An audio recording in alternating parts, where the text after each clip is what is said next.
میں اگر ہندوستان میں ہوں اور مجھے ریاست سے کوئی شکایت ہے تو میں دو کام کروں گا وہاں پہ. پہلا کام کیا کروں گا؟ میں یہ کام کروں گا کہ ریاست کو توجہ دلاؤں اور بتاؤں کہ دیکھیے آپ مجھ سے یہ کام نہیں کروا سکتے, آپ مجھے پابند نہیں کر سکتے کہ میں مثال کے طور پہ سور کھاؤں, میرے نزدیک یہ حرام ہے. آپ کوئی ایسا قانون نہیں بنا سکتے جو مجھے مجبور کرے سور کھانے پہ. تو آپ اس کو روکیں, لیکن ریاست میرے ساتھ زبردستی کرتی ہے تو میرے پاس اس کے علاوہ کوئی آپشن نہیں ہے کہ میں پھر اس ریاست کو چھوڑوں اور وہاں سے ہجرت کروں. وہاں رہتے ہوئے میں نیوسنس کا رویہ اختیار نہیں کر سکتا. جہاں تک بات ہے اس بات کی کہ مسلمان یہ کہتے ہیں, ذرا آپ فہرست بتائیے مجھے, ہندوستان کے اندر مسلمان ہیں, ان کو کن لاس کے اوپر اشکال ہے ہندوستان کے اندر؟ ذرا نام گن کے بتائیے مجھے. ان کو کیا بہت سارے لاس لاس پہ, ان کو انہیریٹنس لا پہ پرابلم ہے, انہیں ٹیکسیشن پہ پرابلم ہے, انہیں سود پہ پرابلم ہے, انہیں کھانے پینے کی چیزوں کو لے کر پرابلم ہے, انہیں جس طرح سے آپ طلاق دیتے ہیں اس میں پرابلم ہے, شادی میں پرابلم ہے. آپ یہ دیکھیں کہ کسی کی مذہبی تقریبات میں اگر ان کو اگر کوئی لڈو کھانے کے لیے بھی کہہ دے کہ ہاں بھائی ہمارے یہاں کوئی تہوار ہے, تم ایسا کرو, یہ گلاب جامن کھا لو, انہیں اس میں بھی پرابلم ہے. انہیں کسی کو مذہب کسی کے مذہب کا اگر کوئی دن آ جائے, ہولی ہے, وہ ہولی کے 4 رنگ بھی اگر ان کے کپڑوں پہ چھینٹے پڑ جائیں انہیں اس میں بھی پرابلم ہے. میں اگر آپ کو گنانا شروع کروں گا پروگرام ختم ہو جائے گا. سرحد کے اس پار میں خوش آمدید, سواگت دوستو. آج ہمیں پروگرام میں جوائن کیا ہے محمد حسن الیاس صاحب نے. آپ ایک اسلامک اسکالر ہیں, ان دنوں امریکہ میں رہتے ہیں. آپ کا تعلق گامدی سینٹر آف اسلامک لرننگ سے ہے. گامدی صاحب کے آپ شاگرد ہیں. پاکستان کے اندر خاصا مقبولیت ہے آپ کی, خاص طور سے جو نوجوان طبقہ ہے وہ آپ کو بے حد پسند کرتا ہے اور آپ کو سنتا بھی ہے. آپ کی رائے پاکستان کے اندر ایک بہت بڑی رائے مانی جاتی ہے. تو حسن صاحب, آپ کا سب سے پہلے تو میں پروگرام میں خیر مقدم کرتا ہوں. ویلکم ٹو دا شو. بہت شکریہ جناب, آپ کی عنایت, آپ نے اس طالب علم کو عزت افزائی فرمائی اور موقع دیا. حسن صاحب, آپ امریکہ میں تقریباً 12 سال سے مقیم ہیں, تو آپ نے وہاں کے مسلمانوں کو کس طرح سے دیکھا؟ کیا انہیں اس قسم کی آزادی ہے مذہب پر اپنے چلنے کی جیسے کہ ہم دیکھتے ہیں پاکستان یا دوسرے اسلامک ملکوں میں ہوتی ہے؟ امریکہ میں ہماری مستقل سکونت 2019 میں شروع ہوئی تھی. اس سے پہلے ہم ملیشیا میں قیام پذیر تھے اور پاکستان سے نکلے ہوئے اب کم و بیش 12 سال ہو گئے ہیں. تو ایک بڑا وقت ملیشیا میں گزرا اور اس کے بعد اب پچھلے کوئی 2-3 سال سے یہاں امریکہ میں ہیں. جو سوال آپ کا ہے اس کا جواب یہ ہے کہ جتنے ممالک مجھے دنیا میں دیکھنے کا موقع ملا, اور بغیر کسی تردد اور مبالغے کے میں عرض کروں گا کہ امریکہ ہی وہ سرزمین ہے کہ جہاں پر حقیقی معنوں میں آپ کو ہر سطح پر آزادی نہ صرف یہ کہ نظر آتی ہے, بلکہ ان کی جو پوری سوسائٹی ہے, پورا جو سوشل فیبرک ہے وہ گندھا ہوا ہے اسی قدر کے ارد گرد. یعنی دنیا کے اندر ہم یہ جانتے ہیں بڑے لمبے عرصے تک ایک دوسرا طرز حکمرانی اور عام شہریوں کا اپنی حکومت, اپنی ریاست, اپنے سماج کے ساتھ جو تعلق تھا وہ بالکل مختلف تھا. غلبے کی بنیاد پہ, تسلط کی بنیاد پر, فتح کی بنیاد پر علاقوں کو لوگ طاقت کر کے آباد کرتے تھے اور حکمران وہاں پر چند خاندان ہوا کرتے تھے. عام لوگوں کا تعلق ان سے ایک رعایا کا ہوتا تھا. دوسری جنگ عظیم کے بعد ہم یہ جانتے ہیں کہ خود عالمی طاقتوں نے اس چیز کو محسوس کیا کہ یہ معاملہ شاید بہت زیادہ دیر تک اب نہیں چل سکتا, اس سے خود ان کو بھی نقصان ہوتا ہے. تو پھر بڑے پیمانے پر اس زمانے میں جو نقل مکانیاں ہو گئی تھیں, یہ بھی نہیں تھا کہ ایک خطے میں ایک ہی رنگ, ایک ہی نسل, ایک ہی مذہب کے لوگ رہ رہے ہیں, بلکہ ٹیکنالوجی نے پھر اس کو ممکن بنا دیا کہ لوگ دنیا میں نکلیں, مائگریشن ہو, اور ایک خطے میں مختلف الخیال لوگ وہ نسل کے لحاظ سے بھی, رنگ کے لحاظ سے بھی, مذہب کے لحاظ سے بھی آباد ہونا شروع ہوئے. تو یہ صورتحال پھر عملی لحاظ سے سامنے آئی کہ کیوں نہ کسی ایک خطہ ارض میں ریاست کا وجود قیام پذیر ہو تو وہاں پر مختلف النسل, مختلف المذاہب, مختلف الزبان لوگوں کو رہنے کے لیے کوئی ایک سوشل کانٹریکٹ تشکیل دیا جائے. یہ پورا کا پورا اس وقت جو دنیا کی حدود بندی آپ کو نظر آتی ہے یہ نیشن اسٹیٹ کے اصول پہ ہوئی. اس کو جس ملک نے اپنی روح اور اسپرٹ کے ساتھ اپنایا وہ امریکہ کی سرزمین ہے. چنانچہ آپ دیکھتے ہیں کہ اس کے بانیوں نے جو خود برطانیہ عظمیٰ کے تسلط سے نکل کے یہاں پر آباد ہوئے تھے, جو کانسٹیٹیوشن بنایا وہ اس چیز کے گرد ایوالو کرتا ہے کہ ہر شخص آزاد ہے مذہب کے لحاظ سے, اظہار رائے کے لحاظ سے, اور سوسائٹی میں اپرچونٹیز کے لحاظ سے. ہم ملیشیا میں رہے بڑے لمبے عرصے تک, وہاں پر بھی اسی اصول کو اپنا کے گورو ہی نے ان کو آزادی دی تھی, لیکن اس کو حقیقت میں انہوں نے اپریشیٹ نہیں کیا.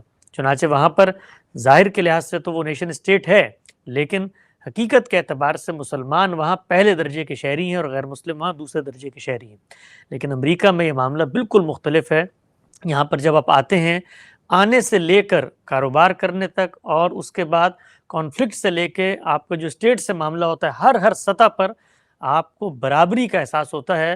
اور مجھے یہ کہنے میں کوئی تردد نہیں ہے کہ جو کچھ ہم نے اسلامی ملکوں کا ایکسپیرینس کیا, اس سے 1000 گنا زیادہ بڑھ کے امریکہ میں مسلمانوں کے لیے اپنے مذہب کے فروغ کے لیے, اس کے اظہار کے لیے آزادی موجود ہے. جی, ہندوستان کے مسلمانوں کو آپ کس طرح سے دیکھتے ہیں؟ ان کے جو حالات ہیں انہیں آپ کس طرح سے دیکھتے ہیں؟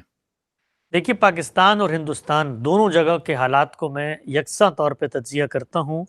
ہماری جو تقسیم ہوئی ہے اس خطے کی, وہ بھی اسی اصول پہ ہوئی تھی, نیشن اسٹیٹ کے اصول کے اوپر. اور ہمارے جو بانی تھے دونوں طرف کے, انہوں نے اسی اصول کو سامنے رکھ کے اس زمانے کے اندر برطانیہ عظمیٰ کے سامنے جو گزارشات رکھی, وہ یہی تھی کہ دنیا اس سطح پر پہنچ چکی ہے, آپ خود دنیا کے ساتھ یہ معاملہ کر رہے ہیں, لہٰذا اس خطے کے ساتھ بھی یہ معاملہ کریں.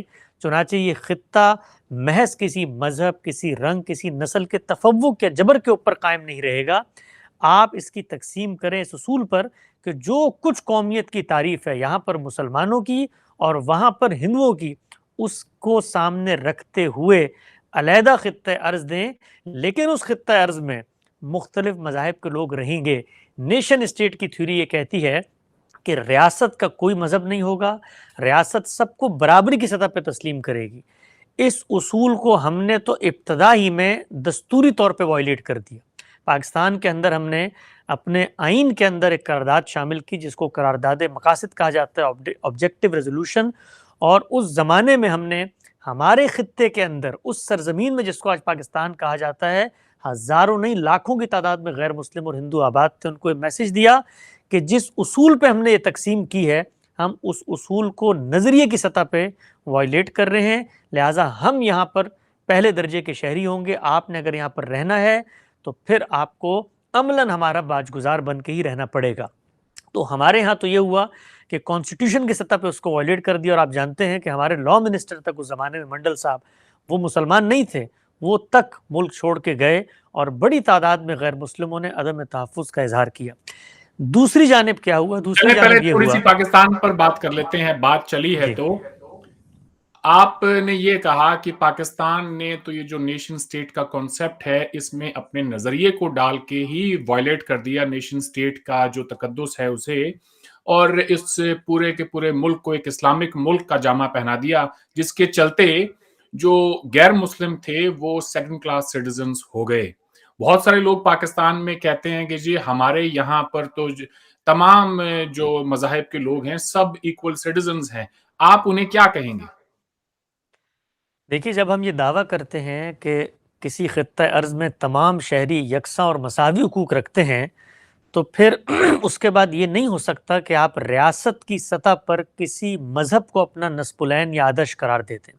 یہ تو ضرور ہوگا کہ جن لوگوں کی اکثریت ہوگی وہ حکومت بنائیں گے, تو ان کا جو بھی مذہب ہوگا اس کے جو بھی تقاضے ہوں گے وہ ان کی عملی زندگی میں روبہ عمل ہوں گے. اگر وہ حکمران ہے, وہ یہ سمجھتا ہے وہ مسلمان ہے اور اس سے اللہ کی چند ہدایات ہیں, تو وہ ان کو جاری کرے گا. کن پہ جاری کرے گا؟ انہی پہ جو مسلمان ہیں. لیکن آپ یہ طے کر لیں کہ جی ریاست کا سربراہ تو صرف بنی مسلمان سکتا ہے, تو آپ نے کہاں سے یکساں سب کو حقوق دیا؟ تو ہمارے ہاں جن لوگوں کو یہ جو لوگ یہ بات عذر کے طور پہ پیش کرتے ہیں کہ ہمارے یہاں سب برابر ہیں, ان کو آبجیکٹو ریزولوشن پڑھنا چاہیے. آبجیکٹو ریزولوشن یہ بتاتا ہے کہ ریاست کا وجود اس لیے ہوا ہے کہ ہم مسلمان اللہ کے ماننے والے ہیں, اس نے اقتدار ہمیں دیا ہے, اور اب ہم وہ اقتدار اپنی ریاست میں مسلمانوں کے ہاتھوں سے نافذ کریں گے. چنانچہ ان لوگوں سے پوچھنا چاہیے ہے کہ کیا آپ کا صدر کوئی غیر مسلم بن سکتا ہے؟ یہ کیوں آپ نے قانون دستور میں لکھا ہے؟ اس لیے لکھا ہے کہ آپ یہ سمجھتے ہیں کہ اس ملک میں حق حکمرانی در حقیقت صرف اور صرف مسلمانوں کو حاصل ہے. تو جو